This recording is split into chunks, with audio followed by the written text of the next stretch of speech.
आप सभी दोस्तों का स्वागत है आपके YouTube channel the over trader पर। अब हम बैंक निफ्टी को एनालाइज करने वाले कल के लिए कि कल बैंक निफ्टी में क्या हो सकता है और हमें किस डायरेक्शन में देखना चाहिए बैंक निफ्टी में। तो सबसे पहले आप स्टार्ट कर दीजिए डाटा से। डाटा 60,000 क्वांटिटी बेरिश है, ऑप्शन में भी अच्छा खासा बेरिश है, तो हमें एक व्यू मिल जाता है। डाटा को लेके हमें एक व्यू मिलता है कि हमें कल नीचे की तरफ देखना चाहिए।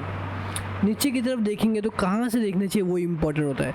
तो कभी भी आप डेली टाइम फ्रेम पे एनालाइज करते हो तो आपका काम इतने होना चाहिए, जो प्रीवियस कैंडल हो, अगर रेड कैंडल आप देख रहे हो तो उसके ओपन और क्लोज प्राइस का जो लेवल होता है उसको मार्क कर लो, बिकॉज ये वो लेवल होता है जहाँ पे सेलर्स एक्टिव है। इनका स्टॉप लॉसेस यहाँ पे होता है। इसको प्रीवियस डे हाई कहते हैं, इसको PDH कहते हैं हम, इसको प्रीवियस डे हाई कहते हैं हम, इसको प्रीवियस डे हाई कहते हैं हम, PDH के। तो एक लेवल बन जाता है आपका जहाँ से बैंक निफ्टी में हो सकता है फॉल आए। ठीक है, हो सकता है बैंक निफ्टी में यहाँ से कल फॉल आए। ठीक है, इसको PDH कहते हैं। तो ये लेवल जो है हमारे लिए कम से कम सेलर्स का लेवल बनता है।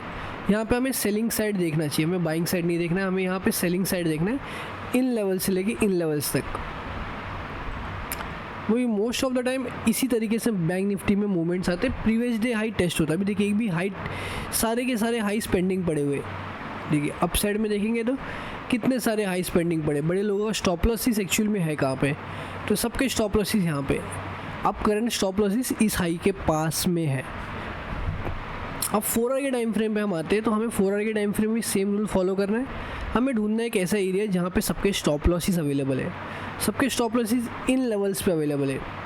तो एक लेवल आपका वो बनता है, एक लेवल ये बनता है आप सभी का। 3 आवर के टाइम फ्रेम पे आते हैं तो देखिए एक परफेक्ट जोन बन के आता है। टाइम फ्रेम पर ये एरिया आपका परफेक्ट जोन बन के आता है, जहाँ पे एक एंट्री अगर कल मिलता है हमें, कल यहाँ पे एक एंट्री मिलता है अगर हमें, तो हम यहाँ से एक रिजेक्शन लेंगे नीचे के साइड में। तो यहाँ पे एंट्री कल अगर मुझे मिलता है 12 बजे के करीब तक, 12 बजे तक ग्रीन कैंडल आते हैं यहाँ पे। इस तरीके से ग्रीन कैंडल अगर 12 बजे तक एंट्री कर लेता है इस जोन के अंदर, बस 3 आवर के टाइम फ्रेम में जाएंगे तो हमें 2 ही कैंडल देखने मिलेंगे पूरे दिन भर में। तो हम 2 कैंडल पे भी ट्रेड करते हैं, सिर्फ हम 2 कैंडल्स पे ट्रेड कर लेते हैं कभी कभी। तो अगर मुझे इस एरिया में एक भी ग्रीन कैंडल दिखा कल, मैं शॉर्ट मारूंगा नीचे के लिए। मैं यहाँ से यहाँ तक के शॉर्ट्स का प्लान करूँगा, सिंपल रूल्स अप्लाई करके। ठीक है, कल का टाइम फ्रेम सिंपल रखना।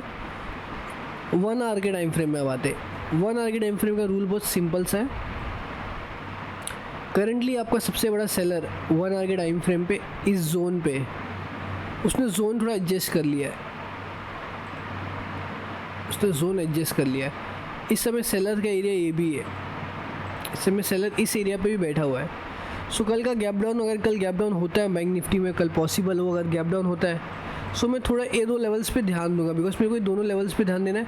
मेरा बाइंग का कल कोई इंटरेस्ट नहीं है दोस्तों, कल बाइंग का कोई इंटरेस्ट नहीं है, बिकॉज डाटा पूरी तरह बेरिश है। मेरे पास 2-3 ऐसे न्यूज़ हैं जिसकी वजह से मुझे लगता है कि एक फॉल आना चाहिए। HDFC में बेरिश सिग्नल दिख रहा है, बट लेकिन कहीं ना कहीं निफ्टी एक बुलिश साइन दे रहा है। निफ्टी में एक बुलिश साइन आपको देखने को मिल रहा है, लेकिन बाकी सब बैंक निफ्टी से तो मुझे बेरिश कन्फर्मेशन ही मिल रहे हैं। अब बात करते हैं अगर ये लेवल्स पे हम ट्रेड करते हैं तो हमें टारगेट क्या करना चाहिए। हमें टारगेट बहुत सिंपल सा, हमारा टारगेट बहुत ही सिंपल सा, हमें ए लेवल्स को टारगेट करना चाहिए। जोन बहुत बड़ा मार्क कर रहा हूँ, बट ए लेवल्स को एटलीस्ट टारगेट करो, बिकॉज ये लेवल्स तक बैंक निफ्टी में बायस एक्टिव है।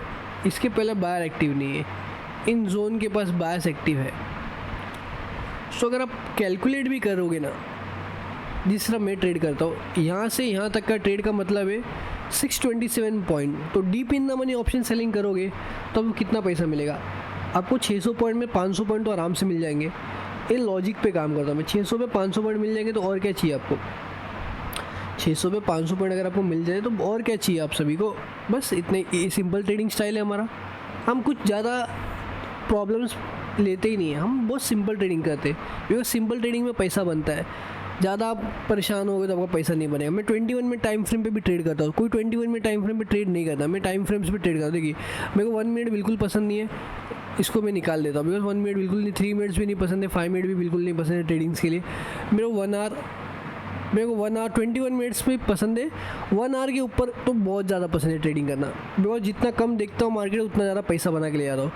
बैंक निफ्टी एक्चुअली में टारगेट्स कर रहा है ए लेवल्स को, बैंक निफ्टी में टारगेट्स हो रहे ए लेवल्स को हो रहे, एक बड़ा फॉल लाने के चक्कर में पड़े ये लोग, पूरी लिक्विडिटी हंट करेंगे इस बार, लिक्विडिटी हंट करेंगे, ये लेवल्स को हंट करने का प्लान है इनका।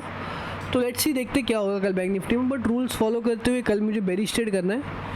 अब निफ्टी 50 भी थोड़ा सा देख लेते हैं, बैंक निफ्टी देख लिया हमने, अब निफ्टी 50 देखते हैं निफ्टी 50 में क्या चला। देखो हमने सेलर एरिया बना के रखा था, एग्जैक्टली सेलर एरिया से फॉल आ रहा है, एग्जैक्टली सेलर एरिया से निफ्टी 50 में फॉल है। देखो आप ऊपर ले गए, यहाँ से क्रैश कराए थर्सडे के दिन, अब सेलर एरिया से फॉल आ रहा है, कहाँ तक जाएगा, बायर एरिया तक कंटिन्यू। बायर एरिया है कहाँ पे, बायर एरिया निफ्टी 50 में लोअर लेवल्स पे, यहाँ तक आपको निफ्टी 50 में एक फॉल देखने को मिलने वाला है। अगर आप निफ्टी 50 ट्रेड करते हो तो आपको क्या करना चाहिए कल के दिन, स्पेशली कल के दिन क्या करना चाहिए। आप सबके सामने सबसे क्लोजेस्ट लेवल ये देखिए, इस सेलर्स ने कैप्चर किया है, लेकिन आपको ये लेवल, ये पूरा लेवल सेलर्स ने कैप्चर किया है। एक्चुअली में आप ट्रेड जानते हो क्या, जोन बड़ा है, 80 पॉइंट का जोन है, लेकिन इस जोन में सेलिंग बाइंग नहीं कर सकते, यहाँ तक बाइंग तो आप कर ही नहीं सकते हो, किसी भी हाल में बाइंग यहाँ तक कर ही नहीं सकते हो। यहाँ से लेके यहाँ तक 170 पॉइंट का जोन है, लेकिन बाइंग कर नहीं सकते हो, बिकॉज अगर आप ऑपरेटर रूल्स फॉलो करो तो आपको बाइंग करना अलाउ नहीं करता है, ऑपरेटर रूल्स आपको बाइंग करने से मना करता है।